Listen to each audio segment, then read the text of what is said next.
Good morning, my brothers and sisters. Welcome to episode 32 in Be With Me. Today, I'm going to tell you the truth about riches. This is from 1 Timothy in chapter 6, 3 verses. Verse 17, as for the rich in this present age, charge them not to be haughty, nor to set their hopes on the uncertainty of riches, but on God, who richly provides us with everything to enjoy. They are to do good, to be rich in good works, to be generous and ready to share, thus storing up treasure for themselves as a good foundation for the future, so that they may take hold of that which is truly life. And this truth, this truly life, is what I'm talking about today. This is going to be the truth about riches. So verse 17 talks about a little bit of a caution. As for the rich in this present age, charge them not to be haughty, nor to set their hopes on the uncertainty of riches, but on God, who richly provides us with everything to enjoy. So we learn a couple things about riches. First of all, they're temporary. So let's be ready for a rule change, if you will. Obviously, our world keeps track and keeps score by money, but the riches of the next world are all going to be Jesus. So we need to be ready for a whole change that we need to be ready and be with him. We are not going to take anything with us. The present age is where we get this. In chapter 6, verse 7, it says, we brought nothing into the world and we're going to bring nothing out. And we're going to leave all our riches here. So we better be ready for the next world and possess Jesus, if you will, not riches. So the first thing about riches is they are temporary. The second thing about them is they're uncertain. You remember Moth and Rust. If you ever get some investment person who says we have a guaranteed return, be suspicious, if not, paranoid about that. Riches are uncertain. The third thing about riches is they are competitive. They are competitive towards your pride and your self-worth, and they can cause you to be haughty. If you set your self-worth in this way, if you value yourselves by the value of your stuff, this can separate you from people. So this haughtiness that it talks about in verse 17, charge them not to be haughty.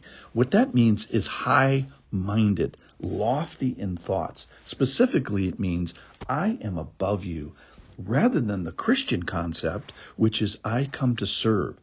The Son of Man came not to be served, but to serve and give his life as a ransom. So in a sense, riches are the anti-Jesus, and Christianity joins people together. How? By serving, by caring, by loving, by being lowly. Jesus said in Matthew 11:29, for I am gentle and lowly in heart. So this haughtiness, this pride, this elevating ourselves is the anti-Jesus. And so the charge here is to be like Jesus, and don't separate yourself both from Jesus and people by emphasizing riches. All right, let me talk about the competitiveness of riches. That's the fourth thing. It competes for our hopes. It says, as for the rich in this present age, that's the temporary thing. Charge them not to be haughty. That's the prideful thing. Nor to set their hopes on the uncertainty of riches. So setting your hopes, let's talk about that. If you set your hopes on riches, remember, they're uncertain, they're temporary, and they have a risk for haughtiness versus setting your hopes on God. So you have a choice here. Do you set your hopes on riches or do you set your hopes on God? Well, let's talk about God for a second. It says here that God is rich and provider and provides everything for you to enjoy. So he's able, he's eager, he's thorough, and he's a happy God. He's rich. He's able to do this. He's a provider. He's eager to do it. He provides everything. He's thorough. He's not going to leave anything on the table. And for you to enjoy, there's happiness here. This is not the ogre God. If you're thinking about that, you're thinking the wrong thing. All right, so those are the cautions. And then verse 18, they are to do good, to be rich in good works, to be generous and ready to share. So the charge for people that have resources are to be rich in good works. And it's a little bit of a joke there. It's the same word for riches. It's to be wealthy and abound in good works. Remember Micah 6:8. He has told you, O man, what is good. And what does the Lord require of you? But to do justice, to love kindness, hesed, and to walk humbly with your God. So be rich in good works. That's number one. Number two is to be generous. That means readily imparting. It's holding with an open hand. Liberality. It's actually to give. It's not to pry these things from my cold, dead hand. And then the last thing is be ready. So there's this mental inclination to be ready to share. So the generosity is the really sharing, and the readiness is the inclination to sharing. So it's a posture of generosity, and it is actual generosity. So rich in good works, being mentally ready to share, and to be actually sharing. And then verse 19, the final thing, thus storing up treasure for themselves as a good foundation for the future, so that they may take hold of that which is truly life. So thus storing your treasure for yourselves. So if you're after treasure, this is the way to get it. This is the truth about riches.